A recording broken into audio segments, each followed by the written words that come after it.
மாதத்தில் நமக்கு கொடுத்த வார்த்தையிலிருந்து நம்ம தொடர்ந்து அதில் தியானித்து கொண்டு இருக்கிறோம். இந்த மாதத்தில் தேவன் நமக்கு கொடுத்த வார்த்தை என்ன? வாக்குத்தத்தம் என்ன? அதே மறந்துட்டீங்களா? ஜெபங்கள். உன் ஜெபம் யாருக்கு சொன்னார்? கொர்நேலியுக்கு சொன்னார். கொர்நேலியுக்கு ஏன் அந்த வார்த்தையை ஆண்டவர் சொன்னார்? அவன் எப்பொழுதும் ஜெபம் பண்ணி கொண்டு இருந்தான். அப்படியாக எப்பொழுதும் ஜெபித்துக் கொண்டு தான தர்மங்களை செய்து கொண்டிருந்த அவனுடைய வாழ்க்கையிலே தேவன் அவனுடைய ஜெபத்தை கேட்டார்.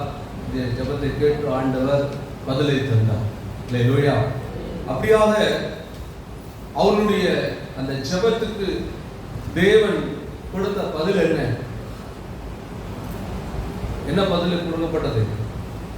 ஆண்டவர் சொல்றார், பேதுருவை அழைத்துக் கொண்டு வர சொல்லுவார். பேதுருவை அழைத்துக் கொண்டு வா, அவன் உனக்கு என்ன செய்வான்? நீ செய்ய வேண்டியதை சொல்லுவான்னு சொன்ன உடனே இந்த கொர்நேலியு பேதுரு வீட்டுக்கு ஆட்களை அனுப்பி பேதுருவை வரவழைத்தார். பேதுரு அவர்களிடத்தில் இயேசுவை குறித்து அவர்கள் பிரசங்கித்த போது இயேசுவை அவர்கள் விசுவாசித்த மாத்திரத்தில் அவர்கள் மேல் என்ன கிடைத்தது? பரிசுத்த ஆவியானவர் வந்து ஊற்றப்பட்டார். இன்றைக்கு பரிசுத்த ஆவியானவரை நாம் பெற்றுக்கொள்வதற்கு முதல் அடிப்படை இயேசுவை நாம் விசுவாசிக்கிறவர்களா இருக்க வேண்டும்.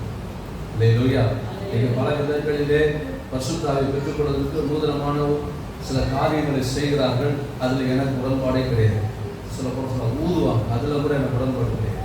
இயேசுவை ஊதுனாரே, இயேசு சொன்னார் உன் பாவங்கள் மன்னிக்கப்பட்டதுன்னு நான் சொல்ல முடியுமா? நான் சொல்ல முடியுமா? என பாவங்களை மன்னிக்க எனக்கு அதிகாரம் கிடையாது. எனக்கு அதிகாரம் உண்டா? கிடையாது. இயேசு சொல்லலாம், அவருக்கு அதிகாரம் இருக்கு. மனுஷகுமாருக்கு பாவங்களை மன்னிக்க அவர் செஞ்சதுக்காக எல்லாத்தையும் நான் செய்ய முடியாது. அப்படின்னா கீழே எம்எல்ஏ சேர உண்டாக்கி கூட கண்ணில் பூசினார். நான் செய்ய முடியுமா? நான் செய்ய முடியுமா? அது தேவன், அவர் செஞ்சார். அதனால அவர் செய்தாருங்கிறதுக்காக எல்லாத்தையும் செய்ய முடியாது. ஆனா அடிப்படையான ஒன்று இருக்கிறது. அது என்ன? அவர் மேல் வைக்கிற விசுவாசம். இதை நாம் எல்லாரும் செய்ய முடியும். அல்லேலூயா.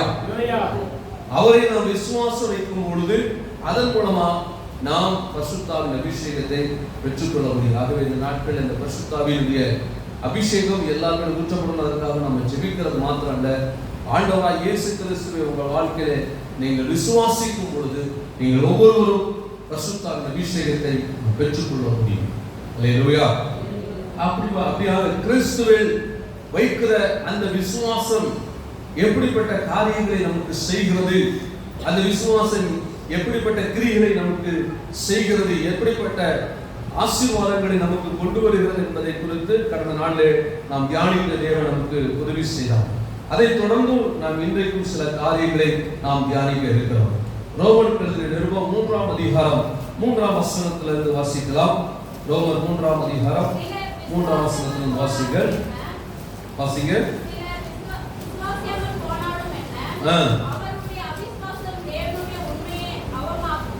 பாருங்க, சில விசுவாசியாமல் போனாலும் அப்படின்னா நீங்க தேவன் மேல் நீங்கள் விசுவாசம் வைக்க வேண்டும் என்று அவர் எதிர்பார்க்கிறார்.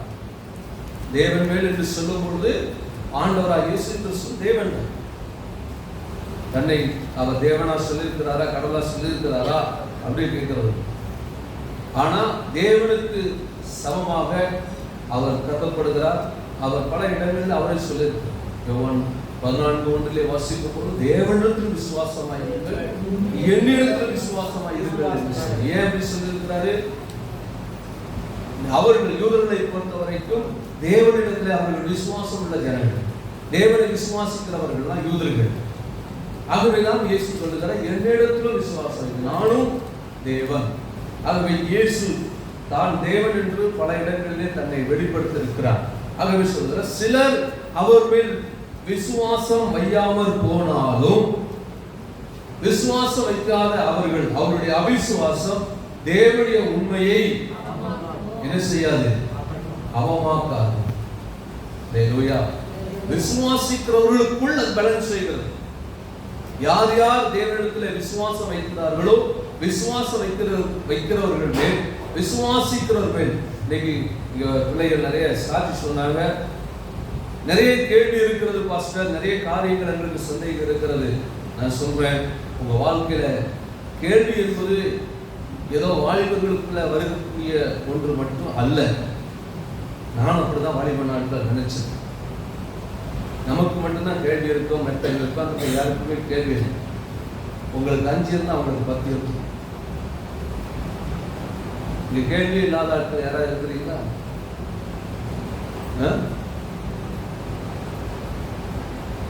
உங்களுக்கு வேற கேள்வியா இருக்கும், அவங்களுக்கு உங்களுக்கு வந்து கேள்வி. அப்போ கேள்வி இல்லாத மனுஷங்க. இப்போ ஆரம்பத்துல நீங்கள் கேள்விகளை கேட்கணுங்கிற எண்ணம் இருக்கு, அதனால அந்த கேள்விகளுக்கு தேவன் பதில் கொடுக்கிறார். ஆனால் நீங்க வளர வளர உங்கள் எல்லா கேள்விகளுக்கும் பதிலை எதிர்பார்ப்பதை காட்டிலும் தேவனிடத்துல விசுவாசம் வைக்கிறவர்களாய் மாற வேண்டும். எல்லாத்தையும் கேள்வி கேட்க முடியாது, கேள்வி கேட்கவும் கூடாது. நீங்க இன்னும் ஆண்டவருக்குள்ள வளர்றதுக்கு அடையாளம் உங்களுக்குள்ள பல கேள்விகள் இருந்தாலும் எல்லாத்திலும் தேவனிடத்துல விசுவாசம் வைக்கணும். தேவனிடத்துல விசுவாசிக்கும் போது ஏற்ற நேரத்தில் ஆண்டவர் உங்கள் கேள்விக்கான பதிலை தருவார்.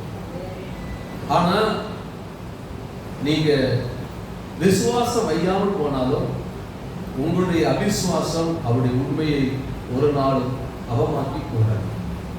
விசுவாசித்தால் தேவனுடைய மகிமைக்கு. ஆகவே நீங்க வளர வளர இன்னும் தேவன் மேல் என்ன செய்யணும்? விசுவாசம் வைக்க வேண்டும். வாசிங்க தொடர்ந்து 4ஆம் வசனம்.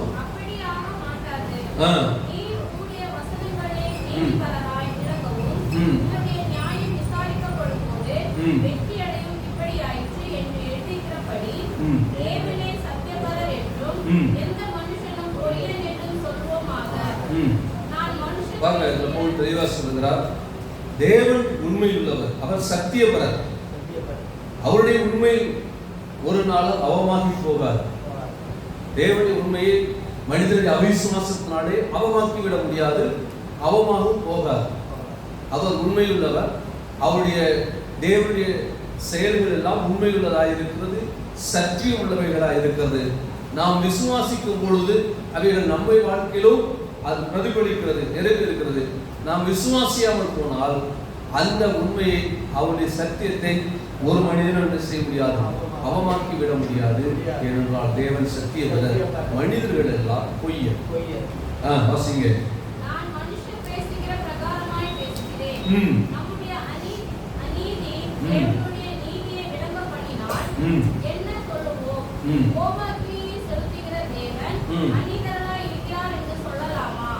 அப்படி சொல்லக்கூடாது. சொல்லக்கூடுமானால் தேவன் உலகத்தை நியாயத்தீர்ப்பு. சரி, இன்றைக்கு ஆண்டவர் சொல்லுகிற அடுத்த காரியம் என்னன்னா, அவரை நாம் விசுவாசிக்கிற மூலமாக நாம் அவரை விசுவாசியாமல் போனா அவருடைய உண்மையும் அவமாக்க முடியாது. ஆனால் மனுஷர் நாம் அவரை விசுவாசிக்கும் பொழுது தேவனுடைய நீதி நம்மிடத்தில் அவர் விளங்க பண்ணுகிறவராய் காணப்படுகிறார். அல்லேலூயா, அல்லேலூயா. நம்முடைய அநீதி தேவனுடைய நீதியை விளங்க பண்ணினால் என்ன சொல்லுவோம்? கோபாக்கினை செலுத்துகிற தேவன் அநீதியாக இருக்கிறார் என்று சொல்லலாமா? தேவன் கோபாக்கினை செலுத்துகிறவர் தான். ஆரம்பத்தில் இந்த வர்ஷிப் டைம்ல சொன்ன ஒரு விஷயம் தான் என்ன, நாம் கோபாக்கினைக்கு நியமிக்கப்பட்டவர்களாக இருந்தாலும் கோபாக்கினை நிறைவேற்றுகிறதான தேவன், நம்மிலே கோபாக்கினை செலுத்துகிற தேவன். கோபாக்கினை பயங்கர கொடூரமானது, கோபாக்கினை மகா பெரிதானது. ஆனால் தேவனுடைய நீதி, தேவனுடைய அன்பு, தேவனுடைய இரக்கம், தேவனுடைய தயவு இந்த கோபாக்கினை விட வலிமை வாய்ந்தது. எத்தனை பேர் விசுவாசிக்கிறீர்கள்? அல்லேலூயா. பவுல் அதிகமா வலியுறுத்துகிறாரு. தாவீதும் அதை தான் சொல்லுவோம். நம்ம எதை பார்க்கிறோம்? அவருடைய கோபாக்கினை பார்க்கிறோம். கோபாக்கினை வலிமை உள்ளதான். கோபாக்கினை அது வலிமை உள்ளதான். கோபாக்கினை சிலர் கேட்டுதான் யோவான் சொன்ன இடத்துல ஞானஸ்நானம் பெற வருகிறார்கள். அப்படி யோவானிடத்தில் ஞானஸ்நானம் வருகிறவர்களை பார்த்து யோவான் சாணம் சொல்கிறான், வர இருக்கும் பயங்கரத்திற்கு உங்களை வழிகாட்டினவன் யார்? இன்னைக்கும் எதை சொல்லி நம்ம ஜனங்களை ரட்சிப்புக்குள்ள நடத்த விரும்புகிறோம் என்று சொன்னால் கோபாக்களை சொல்லி. உலகத்துக்கு முடிவு பாருங்க, அழிவு வருது, நிறைய வீடியோ நிறைய போட ஆரம்பிச்சிருந்தால் அதை பார்த்து ஜனங்கள் இது சரியான ஒரு வழியா இருக்காது. கோபாக்களை உண்டு, நியாயத்திற்கு உண்டு, மனிதன் மனுகுலம் நியாயத்திற்கு அவர்கள் வைக்கப்பட்டிருக்கிற உண்மைதான். ஆனால் இதை விட வலிமையான ஒன்று நமக்காக காத்திருக்கிறது. அதுதான் அவருடைய அன்பு, அவருடைய இரக்கம், அவருடைய தயவு. அல்லேலூயா. இவைகள் அந்த கோபாக்கினை விட வலிமை வாய்ந்ததாக இருக்கிறதுனாலதான் அவருடைய அன்பு நம்மை கோபாக்கிலிருந்து தப்பி வைக்கிறதா இருக்கிறது. அவருடைய இரக்கம் நம்மை கோபாக்கினை தப்பி வைத்து இன்றைக்கு நம்முடைய நீதிமானாய் மாற்றிருக்கிறார். அல்லேலூயா, அல்லேலூயா. அவன் எதை நாம் அதிகமாய் பார்க்க வேண்டும் என்று சொன்னால் கோபாக்கினை விட அவருடைய அன்பு அதிகமாக நம்ம பார்க்கணும், அவருடைய இரக்கத்தை பார்க்கணும், அவருடைய தயவை பார்க்கணும். அல்லேலூயா. அதைத்தான் இங்கே சொல்லப்படுகிறது. ஆகவே அப்படிப்பட்ட தேவனுடைய கோபாக்கினை இருந்தாலும் கோபாக்கினை செலுத்துகிற தேவன் எப்படிப்பட்டவராய் இருக்கிறார்னா அவருடைய நீதியையும் நம்முடைய வாழ்க்கையிலே விளங்கப்படுகிறவராய் இருக்கிறார். அப்படி விளங்கப்படுகிறதுனால சில விஷயங்கள் நமக்கு புரிகிறது கொஞ்சம் கஷ்டமா இருக்கும். ஆனா சரியா நீங்க அதை புரிஞ்சுக்கிட்டா நலமாயிருக்கும். தேவனுடைய கோபாக்கினையை தேவன் நம்மிடையே விளங்கப்படும் பொழுதுதான் அவர் நீதி உள்ளவர் என்று நாம் எண்ணுகிறோம். சொல்றது புரியுதா? ஒரு மனிதன் தவறு செஞ்சா அவனை கோர்ட்ல கொண்டு போய் சட்டத்துக்கு நிறுத்தி அங்கே அவனுக்கு தீர்ப்பு கொடுக்கப்பட்டு அவன் தண்டிக்கப்படும் பொழுதுதான் அந்த ஜட்ஜ்மெண்ட் இல்ல அந்த நீதிபதி உண்மை உள்ளவர், சரியான தீர்ப்பு கொடுக்கப்பட்டிருக்கிறது, அவர் நீதி உள்ளவர் என்று நாம் எண்ணுகிறோம். கரெக்டா இல்லையா? நான் சொல்றது புரியுதா இல்லையா? குற்றம் செய்தவனை கொண்டு போய் கோர்ட்ல நிறுத்தினா அவன் மேல குற்றம் நிரூபிக்கப்பட்டு அவன் தண்டிக்கப்படும் பொழுதுதான் அந்த அவன் கொடுக்கப்பட்ட அந்த தீர்ப்பும் சரி, தீர்ப்பு கொடுத்த அந்த நீதிபதியையும் நாம் உண்மை உள்ளவராக நீதி உள்ளவராக சொல்லுகிறோம். அதே போலத்தான் தேவனையும் நாம் பார்க்கிறோம். கோபாக்கினை செலுத்துகிற தேவனை நீதி உள்ளவராக நாம் பார்க்கிறோம். அவருடைய கோபாக்கினை செலுத்துகிற தேவன் நீதி உள்ளவராக பார்க்கிற நாம் அவர் நம்மை கோபாக்கினை செலுத்துவதற்கு பதிலாக நம்மை நீதிமானாய் மாற்றும் பொழுது அவர் அநீதி உள்ளவராக நாம் பார்க்கிறது சரியில்லை. புரியுதா? நம்ம கண்ணோட்டம் எப்படி அதே போல தேவனை பார்க்கிறோம். அல்லேலூயா. நம்ம எப்படி ஒரு மனுஷனை பார்க்கிறோம்? தப்பு பண்ணிட்டா ஷூட் பண்ணுங்க, கொல்லுங்க, இவனா உயிரோடு இருக்கக்கூடாது. அப்படி செஞ்சாதான் நீதியான ஒரு நீதிபதி நீதியானவர் அப்படின்னு நினைக்கிறோம். அப்படிதானே? அப்படிதான் நினைக்கிறோம். தப்பு செஞ்சா அவன் நீதிமன்றம் அவனை கூப்பிட்டு அவனுக்கு பனிஷ் பண்ணணும். அதே மாதிரிதான் கடவுளையும் பார்க்கிறோம். கோபாக்கினை செலுத்துகிற தேவன் நீதி உள்ளவர். ஆனா அதே கோபாக்கினை செலுத்துகிற தேவன் நம்மேல் அவர் தன்னுடைய நீதி விளங்க பண்ணி நம்மை நீதிமானாய் மாற்றும் பொழுது அவர் அநீதி உள்ளவர் என்று நாம் கருதிவிடக்கூடாது. அவர் அதே மூலம் இன்னும் நீதி உள்ளவராக விளங்கப்படுகிறார். சத்தத்தை புரியலையா? அங்க கடந்த நாள்ல ஒரு ஸ்காலர் ரொம்ப டீப்பா கொண்டு போனார். சிலருக்கு புரியவே. ஏன்னா அவரு பெரிய பெரிய கல்லூரிகள்ல ரொம்ப டீச் பண்ணக்கூடியவர். ஆனா ரொம்ப அதாவது அந்த கதைகள் எல்லாம் வந்திருக்கிற சில போதர்கள் ரொம்ப அதெல்லாம் அனுபவிச்சாங்க. எல்லாம் அந்த மாதிரி காரியங்களை மிக ஆழமா சில காரியங்களை அது அறிந்து கொள்வது என்பது ரொம்ப கடினம். நமக்கு அது நேரடி செய்ய மாட்டோம். ஒரு அழகாக அதை செஞ்சிருக்கிறார். நான் 5 நாள் அவங்க டீச் பண்ண வேண்டியது நான் 2 நாளில் முடிக்க வேண்டியது இருக்குது. அவர் ரொம்ப ஷார்ட்டாக அதை முடிச்சு போனார். பாருங்க, சில விஷயங்களை நம்ம அப்படிதான் கற்றுக்கொள்வது கடினம் நினைக்கிறோம். ஆனால் அது சரியாக கற்றுக்கொண்டால் அது நிச்சயமாக நமக்கு வளர்த்தும். இங்கே பவுல் இந்த ரோமர் புஸ்தகத்தில் எழுதக்கூடிய காரியங்கள் அப்படிப்பட்டதான். தேவன் கோபாக்கினை செலுத்து தேவனாக இருந்தாலும் அவர் கோபாக்கினை செலுத்தாதனாலே, அவர் கோபாக்கினை செலுத்துவதற்கு பதிலாக நம் மேல் தம்முடைய நீதியை விளங்க பண்ணுகிறதுனாலே அவர் அநீதி உள்ளவர் அல்ல, இன்னும் தேவன் நீதி உள்ளவர். அவருடைய உண்மையை ஒருவரும் அவமாக்க முடியாது. அல்லேலூயா. திரும்ப வாசிக்கலாமா? 5 வசனத்தை வாசிங்க. நான் மனுஷர் பேசுகிற பிரகாரமாய் பேசுகிறேன். நம்முடைய அநீதி தேவனுடைய நீதியை விளங்க பண்ணினால் என்ன சொல்லுவோம்? என்ன சொல்லுவோம்? கோபாக்கினையை செலுத்துகிற தேவன் அநீதிகளாய் இருக்கிறார் என்று சொல்லலாமா? அப்படி சொல்லக்கூடாது. சொல்லக்கூடுமானால் தேவன் உலகத்தை நியாயத்தீர்ப்பது கோபாக்கினை செலுத்துகிற தேவன் அவர் உலகத்தை நியாயத்தீர்ப்பது எப்படி? இல்ல, கோபாக்கினை செலுத்துகிற தேவன் அநீதியாய் இருக்கிறார். நம்ம ஜட்ஜே சொல்றோம்ல, அவன் பாருங்க ஜட்ஜை துட்டு வாங்கிட்டு அவனை விட்டுட்டார், ரிலீஸ் பண்ண. அதனாலதான் அவன் தப்பு தண்டிக்கப்படும். நம்ம அப்படிதானே சொல்றோம். நான் துட்டை வாங்கினாரா வாங்கலையா நம்ம பார்த்தோமா? யாருக்கா தெரியுமா? என்ன சொல்லுவோம்? ஒரு குற்றவாளி அவன் தண்டிக்கப்படாமல் விடுவிக்கப்பட்டால் என்ன சொல்லுவோம்? என்ன சொல்லுவோம்? லஞ்சம் வாங்கிட்டு விட்டுட்டார். அவன் விடுவிக்கப்படுறதுனால அப்போ நம்ம என்ன நினைக்கிறோம் அப்படின்னு சொன்னா, அங்கே நீதி நிறைவேற்றப்படலாம் நினைக்கிறோம். அப்போ மனிதன் கோபாக்கினை நியமிக்கப்பட்ட மனிதன் அவன் தண்டிக்கப்பட்டாதான் தேவன் நீதி உள்ளவர் என்று நாம் நினைப்போம் என்றால் தவறு. மனிதனை பார்க்கிறபடியே தேவனை பார்க்க கூடாது. வாங்கிருக்கலாம், வாங்காமல் இருக்கலாம். கடவுள் அப்படி அவர் வாங்க மாட்டார், கொடுக்க முடியாது. எது அப்படி மாத்துது? அதுதான் முக்கியமான கேள்வி. தேவன் கோபாக்கினையும் தேவன் தான், கோபாக்கினை செலுத்துகிறவர் தான். நமக்கு நம்மை கோபாக்கினை கண்டு அவர் முன்குறித்து வைத்திருக்கிறார் தான். ஆனால் அப்படியாக நம்மேல் அந்த கோபாக்கினை செலுத்தப்பட வேண்டியது இருக்கும் பொழுது, நம்மேல் அந்த கோபாக்கினையை நிறைவேற்ற வேண்டியது இருக்கும் பொழுது, ஒரு தூக்கு தண்டனைக்கு நியமிக்கப்பட்ட கைதி தூக்கு தண்டனை அவன் மேல் நிறைவேற்ற வேண்டியது இருக்கும் பொழுது, அவன் அதிலிருந்து விடுவிக்கப்படுகிறது மட்டுமல்லாமல் அவன் குற்றவாளி என்று தீர்க்கப்பட்டாலும் அவனை நீதிமான் என்று சொன்னா இன்னும் எப்படி இருக்கு யோசிப்பாங்க.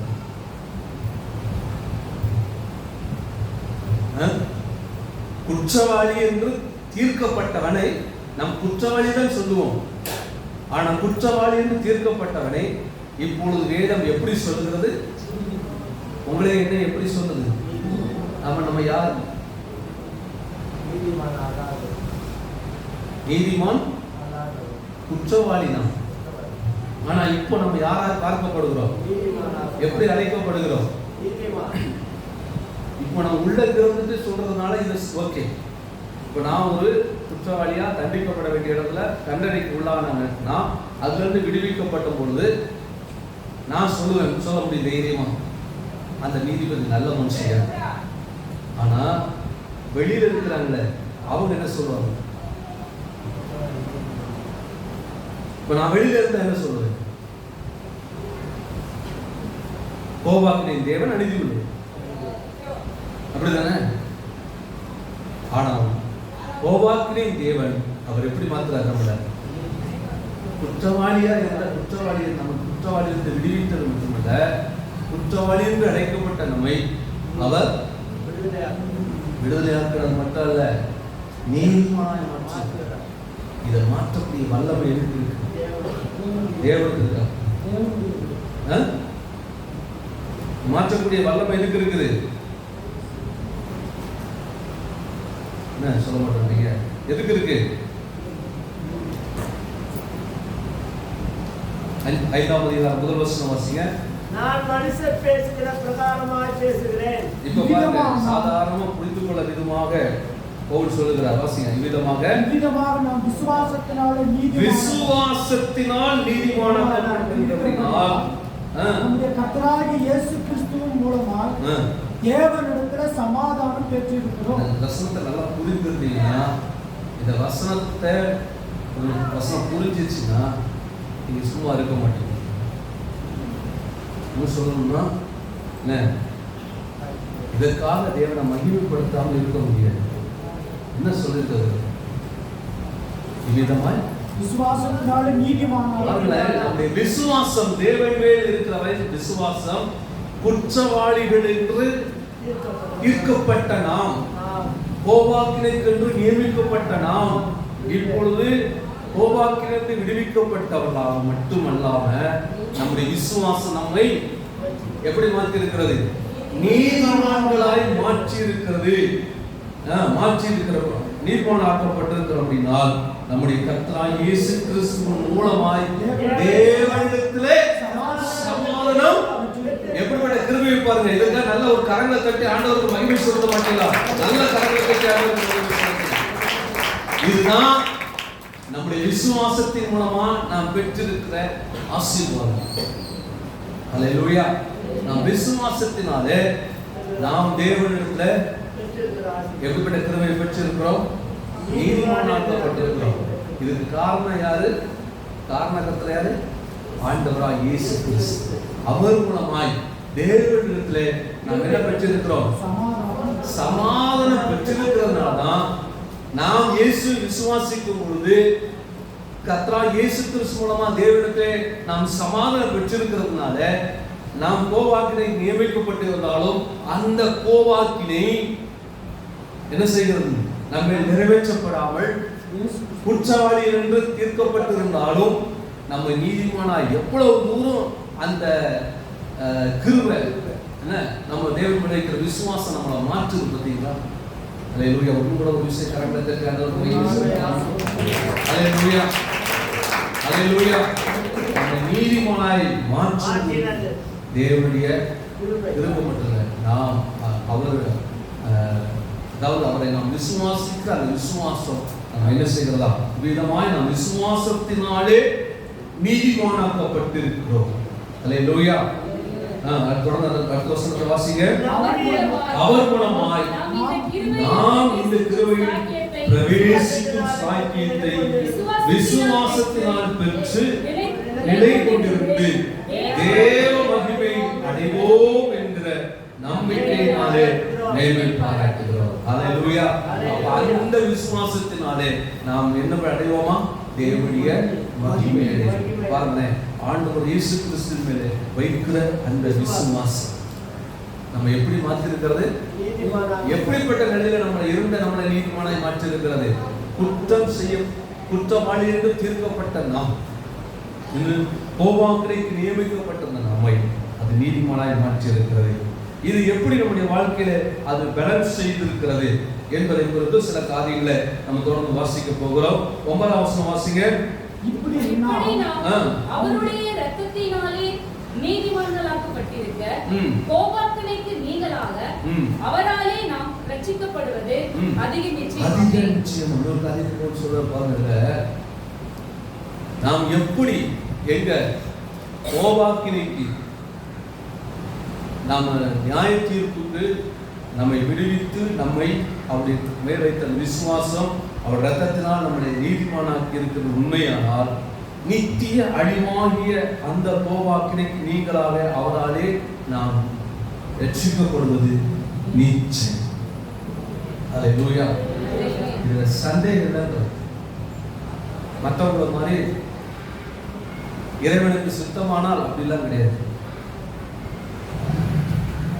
நான் ரட்சிக்கப்படுவதுன்னா அதாவது பாவத்துல சாபத்துல இருந்து மட்டும் இல்ல, பிசாசு கிரியில மட்டும் இல்ல, நித்திய அழிவாகிய மரணத்திலிருந்து கோபாக்கிலிருந்து நான் ரட்சிக்கப்படுவது நிச்சயம். அப்படின்னா இயேசு விசுவாசிக்கிற ஒருவன் கூட எங்கே அவன் போவதில்லை, கோபாக்கினில அவன் பங்கு பெறுவது கிடையாது. எத்தனை பேர் விசுவாசிக்கிறீங்க? இயேசு விசுவாசிக்கிற நீங்கள் ஒருவர் கூட, நாம் ஒருவர் கூட கோபாக்கினிலே நித்திய அழிவில பங்கு பெறுவது கிடையாது. இந்த ரட்சிப்பு பெற்றிருக்கிற நாம் அதில் ரட்சிக்கப்படுவது அதிக நிச்சயம், அதிக உறுதி. எத்தனை பேர் விசுவாசிக்கிறீங்க? அல்லேலூயா. எப்படி அது சாத்தியமாகிறது என்பதை ஒரு உதாரணத்தையும் போல் சொல்லுகிறார். ரோமர் 4ஆம் அதிகாரத்துக்கு வாங்க.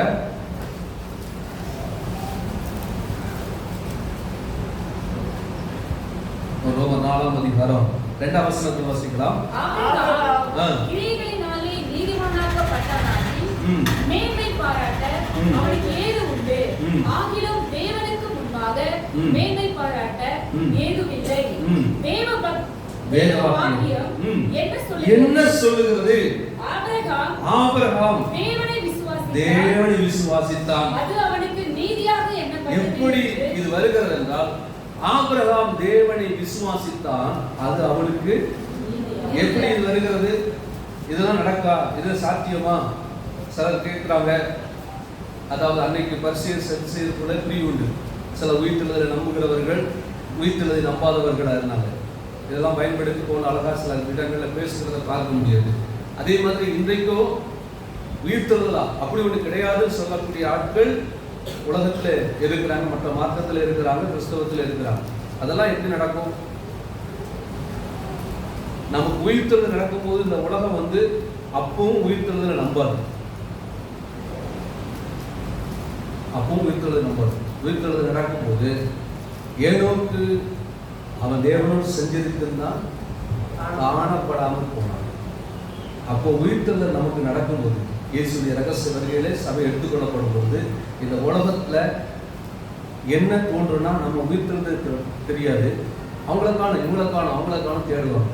காணப்படாமல் போனார்கள் என்றெல்லாம் உலகம் சொல்லுது. நியூஸ்ல அதுதான் வரும்.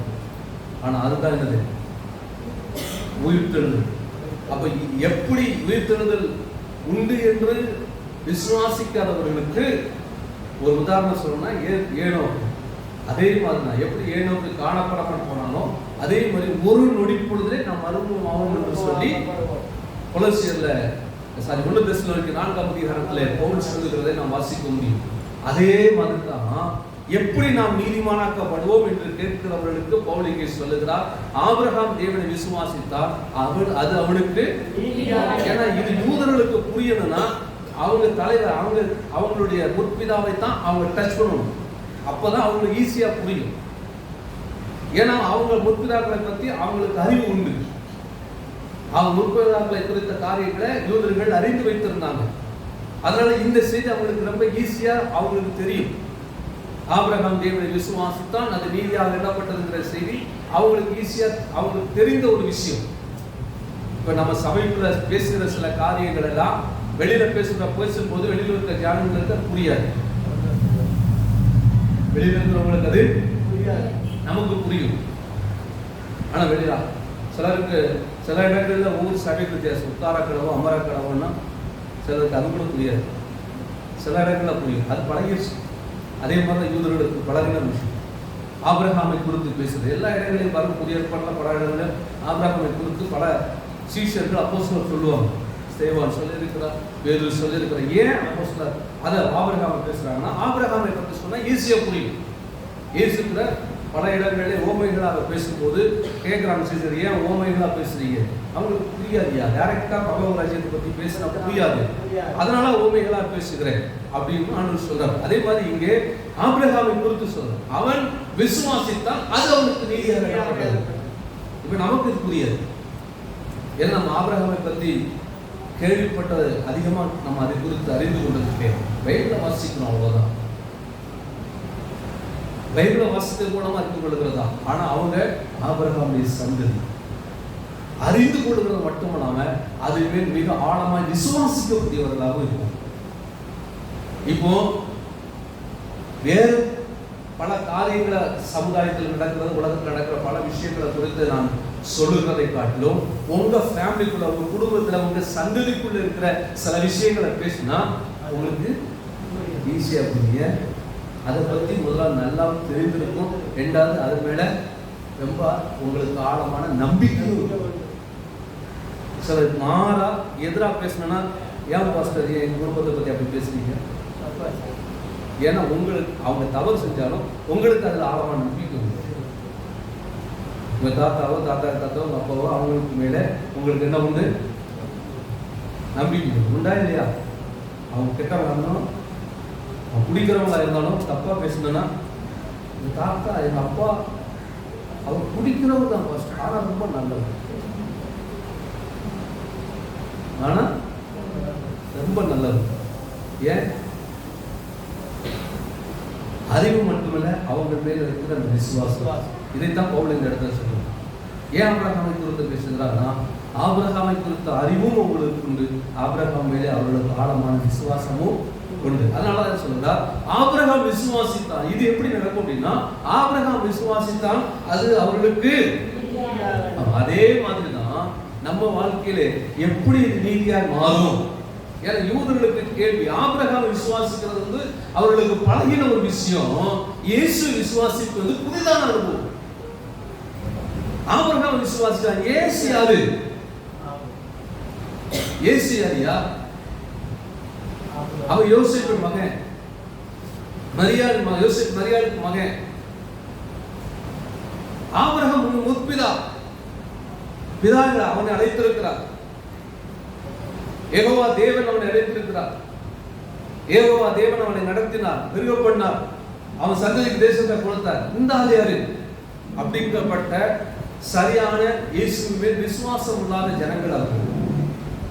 அதனால்தான் ஆபிரகாமுக்கு ஈக்குவலாக மட்டுமல்ல, அதற்கு மேலாக பவுல் பல இடங்களில் இயேசு உயர்த்துகிறார். நான் ஆண்டவரே சொல்றார், இயேசுவே சொல்றார்,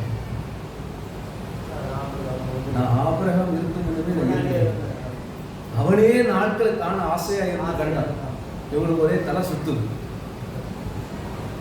ஏன் ஆபிரகாம் பத்தி அவர் சொல்றாரு? ஏன் சொல்றாரு? அப்பதான் அவங்களுக்கு ஈஸியா இருக்கு. அதே மாதிரி சொல்றார் பவுல், யாரை குறித்து பேசுற? ஆபிரகாம் அவன் விசுவாசித்தான், அது எப்படி நடக்கும்? ஒருவர் குற்றவாளி என்றால் தண்டிக்கப்பட்டுதான் ஆகணும். குற்றம் செய்யறவன் கண்டிப்பா அவன் தண்டிக்கப்படணும். ஆனா எப்படி நீதிமானாக்க முடியும்? சரி கிடையாது. நியாயப்பிரமாணத்தின்படி அது சரியாகாது, அது சாத்தியமாகாது. நியாயப்பிரமாணம் சொல்லுகிறது ஒருத்தர் தவறு செஞ்சா கல்லெறிஞ்சு கொள்ளுன்னு சொல்லுது. அப்ப எப்படி அவன் நீதிமானாக முடியும்? கேட்கிறது சரிதானே? சட்டம் சொல்லுதுயா என்ன, ஒரு தவறு செஞ்சா அவன் சாகணும், கல்லெறிந்து கொல்லப்படணும். ஆனா கல்லெறிந்து கொல்லப்படணும் சட்டம் சொல்லும் பொழுது எப்படி அவன் நீதிமானாக முடியும்? சிந்திக்கிறவங்களுக்கு அது கேள்வி கண்டிப்பா இருக்கும். சிந்திக்கிறவங்களுக்கு கண்டிப்பா அந்த கேள்வி இருக்கும். அதுதான் அவங்க கேட்கிறாங்க. அதனாலதான் சொல்றான், அவன் அப்ப எப்படி நீதிமானானா? நியாயப்பிரமாணம் கொடுக்கப்பட்ட பொழுதா, சட்டத்தின் நடந்தபடி நடந்த பொழுதா, இல்ல விருத்த சேதனம் செய்யப்பட்ட பொழுதா? இன்னும் போல ஆழமா போறாரு. எப்ப நீதிமானாக்கப்பட்டான்? விருத்த சேதனம் செய்யப்படுவதற்கு முன்பு, அவன் நியாயப்பிரமாணம் பெற்றுக் கொள்வதற்கு முன்பு. அப்படி என்றால் கவனிங்க, விசுவாசம் எந்த ஒரு மனிதனையும், நியாயப்பிரமாணத்துக்கு உட்பட்டவன் அவன் உட்படாதவன் எந்த மனிதனையும் நீதிமானாய் மாற்ற முடியும். எத்தனை விசுவாசிகள்? அப்ப இயேசு கிறிஸ்து மேல் வைக்கிறதான விசுவாசம் அது என்ன செய்கிறது? ஒவ்வொரு மனிதனையும். அதை தொடர்ந்து நீங்க வாசிக்கலாம். 5ஆம் வசனத்தை வாசிங்க. ஒருவன் கிரியை செய்யாமல் பாவியை நீதிமான் ஆக்குகிறவனுக்கு விசுவாசம் வைக்கிறவனாய் இருந்தால். பாருங்க, எவ்வளவு பெரிய ஸ்நாக்கியத்தை நாம் பெற்றிருந்தோம். வாசிக்க தான் புரியுது. ஒருவன் கிரியை செய்யாமல், நீ சும்மா இருந்து சம்பளம் வாங்கலாம். ஏன்னா எவனுக்கு தான் அது சந்தோஷமா இருக்கு. வேலை செய்யாம சம்பளம் வாங்கிக்கோ. ஏதாவது கம்பெனியில அப்படி அனௌன்ஸ்மெண்ட் போட்டு எப்படி இருக்கும்? நீ ஒரு வருஷம் வேலை செய்யணும், அப்படிதானே? கிரியை செய்யாமல் என்ன செய்யறது? ஒருத்தன் நீதிமானாக்க முடியுமா? முடியும். அதுதான் விசுவாசம். நீ வேலை செய்யாம சம்பளம் வாங்கு, நீ வேலை செய்யாமல் நன்மை அடைந்து கொள், நீ கிரியை செய்யாமல் பலன் அடைந்து கொள். முடியுமா? பொதுவாக மனிதனுக்கு இருக்கிற மனநிலை என்ன?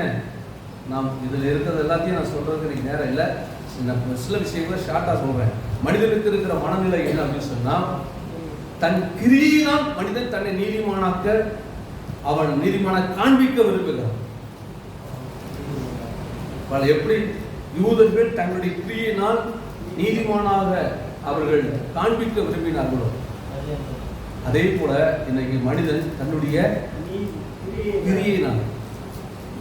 ஆனா அது அவனை நீதிமானா மாத்தல. ஏன்னு சொன்னா, நம்முடைய நீதி, நம்முடைய கிரியை எல்லாம் எப்படிப்பட்டதா இருக்கிறது அப்படின்னு சொன்னா,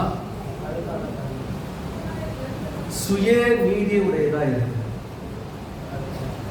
எப்படிப்பட்டதா இருக்கிறது? சுயநீதி.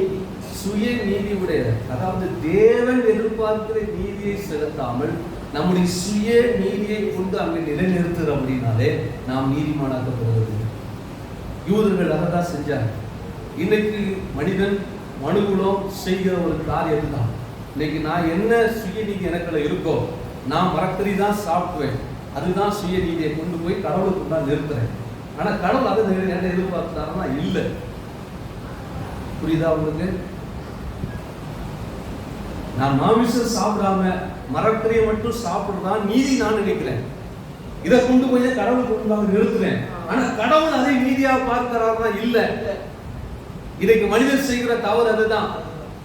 தேவன் எதிர்பார்க்கிற நீதியை நிறைவேற்றாமல் சுய நீதியை கொண்டு மனிதனுக்கு கடவுளுக்கு உண்டாக நிலைநிறுத்த விரும்புகிறான். யூதன் எதை நிலைநிறுத்தினா? நியாயப்பிரமாணத்தின் கிரியை, யூதருடைய பாரம்பரியத்தை தேவனுக்கு முன்பாக அவன் நிலைநிறுத்த விரும்பினதுனால்தான் அவன் நீதிமானாக்கப்படாம இன்னும் தண்டனைக்கு ஆக்கினைக்கு உள்ளானவனே இருக்கிறான். புரியுதா? இன்னைக்கு மனிதன் செய்கிற தவறு அதுதான். மனுக்குலம் செய்கிறது தவறு அதுதான். மனிதர்கள் இன்னைக்கு மனிதன் என்ன பண்றாங்கன்னா, பல்வேறு மார்க்கத்துல எல்லா மார்க்கத்திலையும் நடக்கிற ஒரு பெரிய தவறு என்னவென்றால், கிறிஸ்தவ மார்க்கத்திலும் சேர்த்து நான் சொல்லுகிறேன், தங்கள் சுய நீதியை கொண்டு போய் அவர்கள் நிலைநிறுத்த விரும்புகிறார்கள். சுய நீதி என்ன செய்யறாங்க? ஒரு மனுஷன் 2 பேர் ஜெபம் பண்ண போனாங்களா, ஒருத்தன் ஆயக்காரன், இன்னொருத்தன் பரிசையை வந்து சொன்னா, நான் வாரத்தில் ஒரு நாள் உபவாசம் பண்றேன், தசமாக கொடுக்குறேன், இதுதான் சுய நீதி. ஆனா வெளியில ஒருத்தன் நின்று நான் பாவியான மனுஷன் ஆயிருக்காரு. அப்போ சாமி இவன் எல்லாம் அவனே நீதிமானாக்க. அப்ப இவன் என்ன செஞ்சானா, இவன் தன்னுடைய சுய நீதியை தேவனுக்கு நாம் நிறுத்த விரும்புகிறோம். இன்னைக்கு நாம் எதை செய்ய விரும்புகிறோம்னா, நம்முடைய சுய நீதியை கொண்டு போய் தேவனுக்கு நாம் நிறுத்த விரும்புகிறோம். மனிதன் தன்னுடைய சுய நீதியை கொண்டு போய் எங்க நிறுத்த விரும்புகிறான்? தேவனுக்கு முன்பாக நிலைநிறுத்த விரும்புகிறான், கடவுளுக்கு முன்பாக நிலைநிறுத்த விரும்புகிறான். அவன் செய்கிற காரியம், அவனுக்கு இருந்த பக்தி மார்க்கம், பக்தி வைராக்கியங்கள், பக்தி வைராக்கியம் உள்ளவன் தான் பரிசுத்த பவுல். அவனால் அவனுடைய சுய நீதி தேவனுக்கு முன்பாக அவனை நீதிமானாக மாத்திச்சுன்னா இல்லை.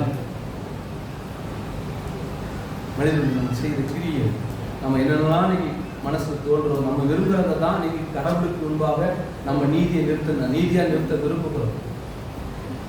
எந்த மனிதனா இருந்தாலும், எந்த இனத்தை, எந்த ஜாதியை, எந்த மார்க்கத்தை சேர்ந்தவனா இருந்தாலும், நான் சொல்றேன், உங்களுடைய சுய நீதியை கொண்டு கடவுளுக்கு முன்பாக நிறுத்தாம, சுய நீதி நிறுத்தாம ஒரே ஒரு காரியத்தை மட்டும் செய்யும், அது உங்க நீதிமான மாற்றம். அதுதான் தேவனுடைய வைக்கிற விசுவாசம்.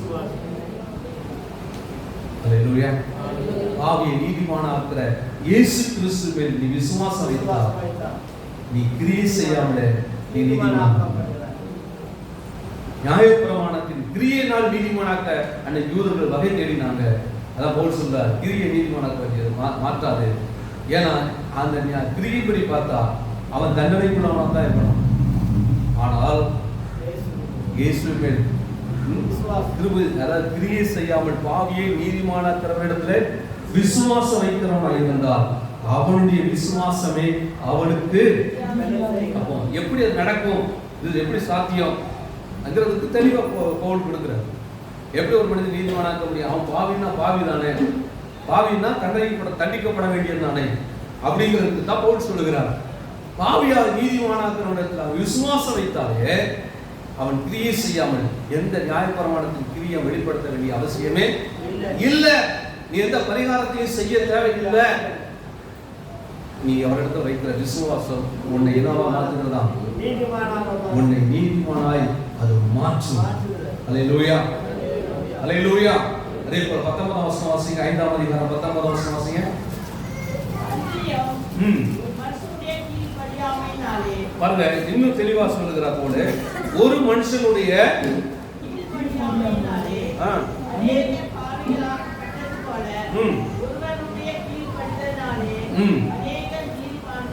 பாருங்க, இவ்வளவு தெளிவா, இவ்வளவு புரிந்து கொள்ள விதமா, இவ்வளவு அழகா பவுல் தேவனுடைய வார்த்தையை நமக்கு எழுதி வைத்திருக்கிறார் போல. எப்படி அதெல்லாம் முடியும் அப்படின்னு கேட்கிறவங்களுக்கு பதில் கொடுக்கிறார். எப்படி பாவம் வந்துச்சு, எப்படி நம்ம நியாய தீர்ப்புக்கு ஆக்கினைக்கு உள்ளானோம் அப்படிங்கிறார். நான் எப்படி ஆக்கினைக்கு உள்ளானோம்? நான் செஞ்ச பாவத்தினால் மட்டுமா? இல்ல. இயேசு கிறிஸ்துவிடத்துல வந்து ஒரு குருடனை பார்த்து, இந்த குருடன் இவன் செய்த பாவமும், பாவம் என்பது என்ன, நான் செய்கிறது மட்டும் பாவம் அல்ல, முற்பிதாக்கள் மூலமாகவும் எனக்கு அந்த பாவம், அந்த பாவத்துக்குரிய ஆக்கினை வருகிறது. இந்த ஆக்கினை என்ன செய்கிறது? எங்க இருந்து வருது? தேவன் படைத்த முதல் மனிதனான ஆதாமிலிருந்தே வருது. வேற எங்கேயும் போக வேண்டாம். ஆக்கினை என்பது ஆதாமிடத்திலிருந்து அவன் செஞ்ச பாவம், அது நிமித்தம் நாம இன்னைக்கு கோபாக்கினைக்குள்ளானவர்களாய் மாறிவிட்டோம். சொல்லுவாங்க, நான் எதுக்கு இயேசுவை விசுவாசிக்கணும், நான் எதுக்கு இயேசுவை நம்பணும், எனக்கு என்ன குறை இருக்கு, எனக்கு எல்லா வசதி இருக்கு, எனக்கு பணம் இருக்கு, எனக்கு ஆஸ்தி இருக்கு, படிப்பு இருக்கு, ஞானம் இருக்கு, திறமை இருக்கு, எல்லாம் இருக்கு, நாம இயேசுவை நம்பணும். நம்ம உலகத்துல இருக்கிற எல்லா மனிதனும், உலகத்துல முதல் மனிதனாய் ஆதாம் என்னைக்கு உண்டாக்கப்பட்டோம், அதுல இருந்து அவன்ல இருந்து பிறந்த எல்லாருமே, நாம் எல்லாருமே பாவிகள் தான். நம்ம எல்லாரும் பாவிகள் தான். அவன் மூலமா அந்த பாவம் உலகத்துல பிரவேசித்து விட்டது. எப்படி அவன் மூலமா இந்த உலகத்துக்கு தேவனுடைய கோபாக்கினை உண்டாயிற்றோ, அதே போல இன்றைக்கு நாம் எல்லாரும் கோபாக்கினைக்குள்ளானவர்களாய் இருக்கிறோம். அல்லேலூயா. ஆனா இங்க போல் இன்னொரு ரகசியத்தை சொல்றாரு. எப்படி ஆதாம் மூலமா பாவம் வந்துச்சு தெரியுமா? நீ செஞ்சதுனால இல்ல. இன்னைக்கு வியாதி வந்தது, கொரோனா வந்துச்சு, கொரோனா எனக்குள்ளே உற்பத்தி ஆச்சு. எங்கேயோ ஒரு இடத்துல உற்பத்தி ஆகி அந்த வைரஸ் தொற்று உலகம் முழுவதும் பரவி எல்லாம் அநேக மனிதர்களே அநேக உயிரை எடுத்துக்கொண்டு போனாங்க. இன்றைக்கு வரைக்கும் அந்த பாதிப்பு இருக்கிறது. பாருங்க, ஒரு எங்கேயோ தோன்றினது எப்படி எல்லாத்துக்கும் வர முடியும்? அதே போலதான் முதல் மனிதனாகி ஆதாமுக்கு அவன் செய்த பாவம் உலகம் முழுவதும் என்ன செஞ்சது? பிறக்கிற சந்ததிக்குள் அந்த பாவம் தொடர்கிறது. இது நிமித்தம் மனிதன் எதற்கு அவன் உடந்தையா இருக்கிறான்னா கோபாக்கினைக்குள்ளானவனா இருக்கிறான். அல்லேலூயா. இதே மாதிரி அடுத்த இன்னொரு விளக்கத்தை கொடுக்குறது. அவர் என்ன சொல்றாருன்னா, எப்படி அது சாத்தியமோ அதே போல ஒரு மனிதனை கீழ்ப்படியாம நாளை பாவ உலகத்துல பிரவேசித்தது போல இன்னொரு மனிதனுடைய கீழ்ப்படிதனால் என்ன செய்கிறது? நாம் நீதிமானாக்கப்படுகிறோம். இன்னொரு மனிதனுடைய கீழ்ப்படிதனால் இப்பொழுது அதனால நம்ப முடியுதுன்னா நம்ப முடியும். அப்படின்னா இதையும் நம்ப. ஏன்? அது எப்படி நடந்துச்சோ அது மாதிரி இதுவும் நடக்கும். ஆதாம் மூலமாய் உலகத்துல எப்படி பாவம் பிரவேசித்ததோ, ஆதாம் மூலமாய் உலகம் ஆக்கினைக்குள்ளாக வைக்கப்பட்டதோ, அதே போல ஒரு மனிதன் அந்த மனிதனுடைய கீழ்ப்படியாதனால் வந்தது இன்னொருத்தருடைய கீழ்ப்படுது. அதாவது இரண்டாவது ஆதாம், முதல் மனிதனாகிய ஆதாம் தேவனால் உண்டாக்கப்பட்டவன். இரண்டாவது மனிதனாகிய ஆதாமாகிய இயேசு கிறிஸ்து அவர் வானத்திலிருந்து இறங்கி வந்த தேவகுமார். அல்லேலூயா. இவருடைய கீழ்ப்படிதலினாலே ஆக்கினைக்கு, அதாவது உலகம் ஆக்கினைக்கு வைக்கப்பட்டிருந்த ஆக்கினை தீர்ப்பை அவர் தம்மேல் ஏற்றுக்கொண்டு தேவனுடைய திட்டத்தை நிறைவேற்றுவதற்கு, மனிதர் மேல் வருகிற ஆக்கினை தீர்ப்பை அவர் ஏற்றுக்கொண்டு மனிதனை ஆக்கினிலிருந்து விடுவிப்பதற்கு, மனிதர்கள் கையினாலே பாடுபட்டு மறிக்க அவர் தன்னை ஒப்பு கொடுத்தார். கீழ்ப்படிந்து தேவ திட்டத்துக்கு கீழ்ப்படிந்தார். அதனால எப்படி ஒரு மனிதனாகிய ஆதாம் மூலமா உலகத்துல பாவம் பிரவேசித்ததோ அதே போல இயேசு கிறிஸ்து மூலமா இந்த உலகம் நீதிமானாக்கப்படுகிறது, நீதிக்குள்ளாக்கப்படுகிறதை நாம் பார்க்க முடியும். அல்லேலூயா. அல்லேலூயா. புரியுதா உங்களுக்கு? அல்லேலூயா. அல்லேலூயா. அல்லேலூயா. புரியல, பரவாயில்ல, தலையாட்டிட்டு இருக்கோம். 9ஆம் அதிகாரம் 30ஆம் வசனத்தை வாசிங்க. இப்படி இருக்க நாம் என்ன சொல்லுவோம்? நீதி தேடாத புறஜாதியார் நீதியை அடைந்தார்கள். அதை விசுவாசத்தினாலே பாருங்க, ஏற்கனவே சொன்னேன் அது காரியம் இந்த இடத்துல பவுல் சொல்லுகிறாரு. யூதர்கள் அவர்கள் நியாயப்பிரமாணத்தின் மூலமா நீதியை தேடினார்கள், அடையவில்லை. புறஜாதிகள் நீதியை தேடவில்லை. ஏன்னா அவங்களுக்கு நியாயப்பிரமாணம் இல்லை. அவர்களுக்கு நியாயப்பிரமாணம் கொடுக்கப்பட்டு அந்த நியாயப்பிரமாணத்தின் மூலமா அவர்கள் நீதியை அடைபடிக்கு நீதியை தேடினாங்க. தேடினவர்கள் பெற்றுக்கொள்ளல, தேடாத புறஜாதியர் பெற்றுக்கொண்டாங்க. எப்படி? அவர்கள் தேடியும் கண்டடையல. காரணம்னா அவர்கள் விசுவாசத்தினால் செய்யாமல் கிரியினால் தேடினார்கள். கிரியினாலே நீதிமானாக விரும்பினார்கள். புறஜாதியர்கள் கிரியினால் அல்ல, அவர்கள் தேடாமல், நீதியை தேடாம கிறிஸ்துவ மேல விசுவாசம் வைக்கிறது மூலமா அதை பாருங்களேன். நீங்க தேடனாலும் பரவாயில்ல, விசுவாசம் வைத்தாலே போதும், சுதந்திரிக்க முடியும். எத்தனை பேர் விசுவாசிக்கிறீங்க? சில விஷயங்களை நீங்க தேடணும்ன்ற அவசியம், தேடணுங்கிற அறிவு கூட இல்லாம இருக்கும். அவசியம் இல்லாத அவசியம் எப்போ வரும்? அறிவு இருந்தா வரும். இதை படிச்சா, இந்த படிப்பை படிச்சா நமக்கு இந்த வேலை, இந்த நல்ல எதிர்காலம் இருக்குங்கிற அறிவு இருந்தா அதை நம்ம படிப்போம். அந்த அறிவே இல்லாத போது நம்ம அதை தேடவே மாட்டோம். உனக்கு அந்த அறிவே இல்லை, நீ தேடல, ஆனா அந்த ஆசீர்வாதத்தை பெற முடியுமா? முடியும். எப்படி? இயேசுவின் மேல் விசுவாசம் வைக்கிறது மூலமா. அல்லேலூயா. கரங்கத்தட்டி ஆண்டவருக்கு மகிமை செலுத்துங்க. எப்படிப்பட்ட சாக்கியத்தை விசுவாசம் நமக்கு கொடுக்கிறது பாருங்க. எனக்கு அந்த அறிவே இல்லையா, நான் தேடவே இல்லையா, கவலையே படாத. நீ அறிவே இல்லை, தேடவே இல்லைன்னா விசுவாசம் வைக்கிறியா, உனக்கென்று வைத்திருக்கிற ஆசீர்வாதத்தை கர்த்தர் நீ உன்னை சுதந்திரிக்க தேவனுக்கு உதவி செய்வார்.